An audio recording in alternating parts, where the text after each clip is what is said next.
Hello friends, in case of posology, veterinary doses is important. In veterinary doses, a practicing pharmacist is considered to be responsible for supplying correct doses in any type of prescription. Therefore, it is required that he should have complete knowledge of posology. तर काय म्हटलेलं आहे veterinary डोसेसमध्ये a practising pharmacist is consider काय म्हणून a responsible supplying for correct doses in any type of prescription therefore it is required to तर फार्मासिस्टला कशाचं नॉलेज असायला पाहिजे to should have complete knowledge of posology. तर आपण बघितलंच पोसोलॉजी म्हणजे काय तर it is Greek word which means how much and logos means science is the branch of medical science which deals with dose or quantity of drugs which can be administered to a patient to get the desired pharmacological actions. त्यानंतर next आहे factors influencing dose of a drug in animals. काय आहे factors influencing dose of a drug in animal. तर त्यामध्ये first काय आहे तर age. त्यामध्ये young animals need less dose of a drug as compare to adult because young animals are most susceptible than adults. तर factors influencing dose of drug in ॲनिमलमध्ये काय दिलं आहे तर एज. पहिलं काय आहे age. Young animal need less dose of a drug.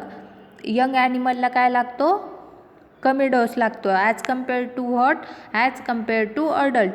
Because का तर because young animals are more susceptible than adults.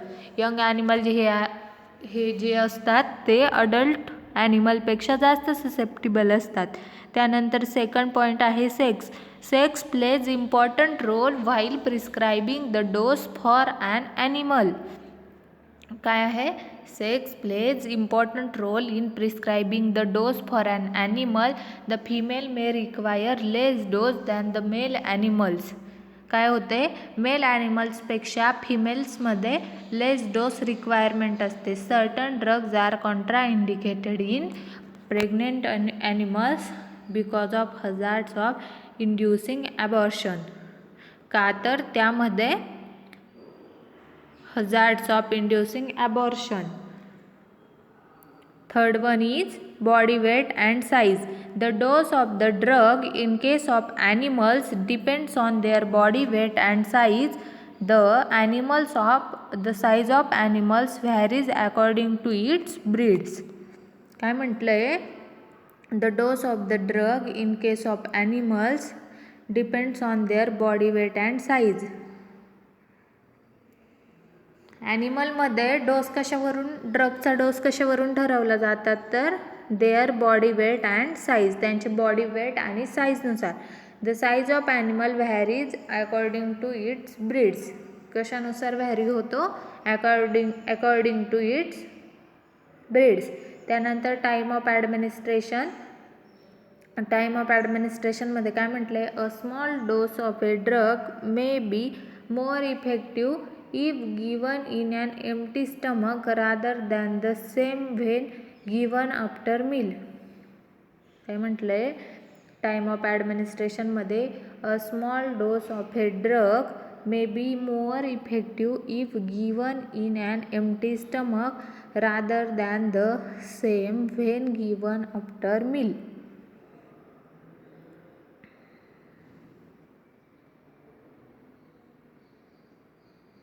त्यानंतर आहे रूट ऑफ ॲडमिनिस्ट्रेशन. तर रूट ऑफ ॲडमिनिस्ट्रेशन कोणता असायला हवा the dose of the same drug varies with the use of different routes of administration.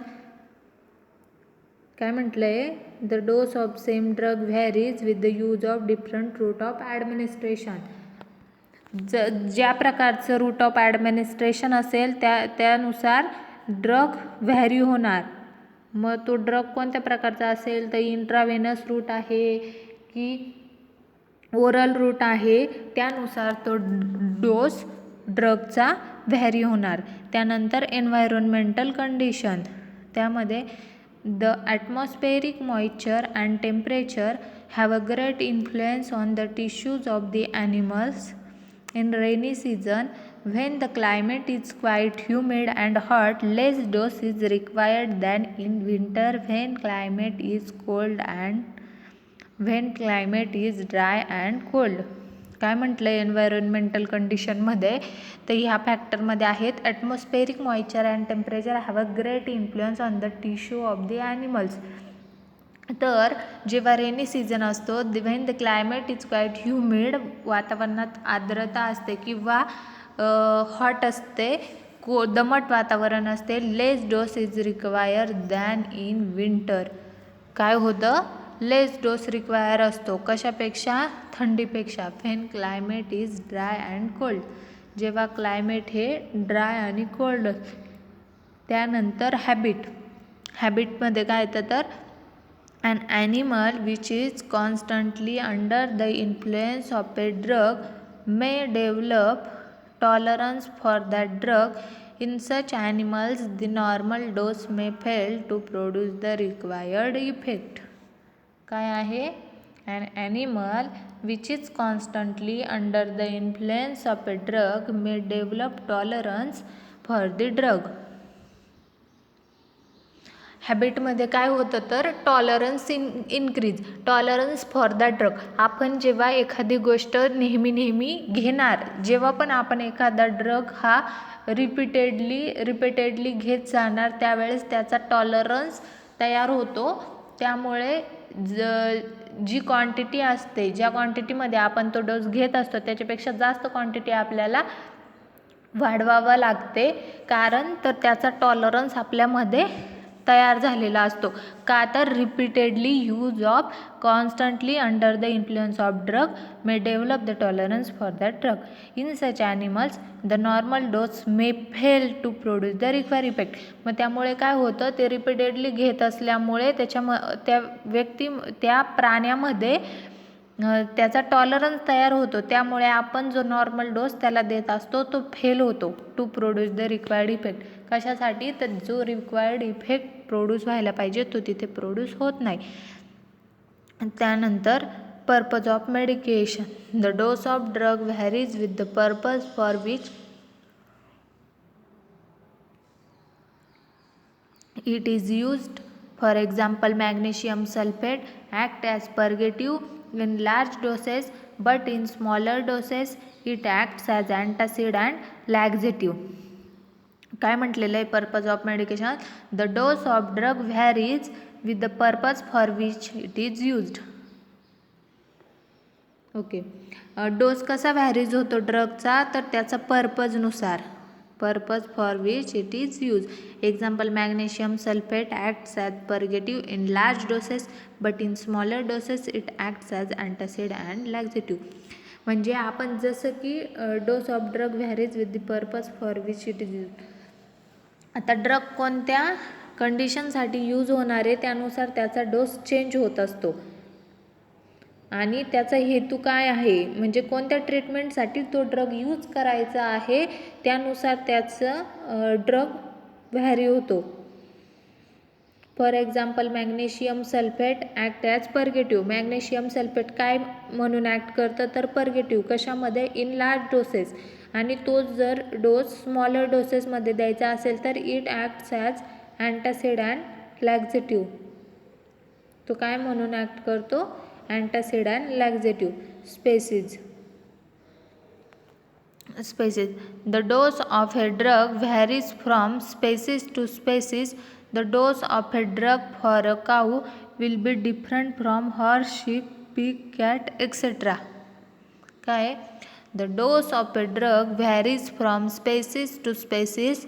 The dose of a drug for a cow will be different from horse, sheep, pig, cat, etc.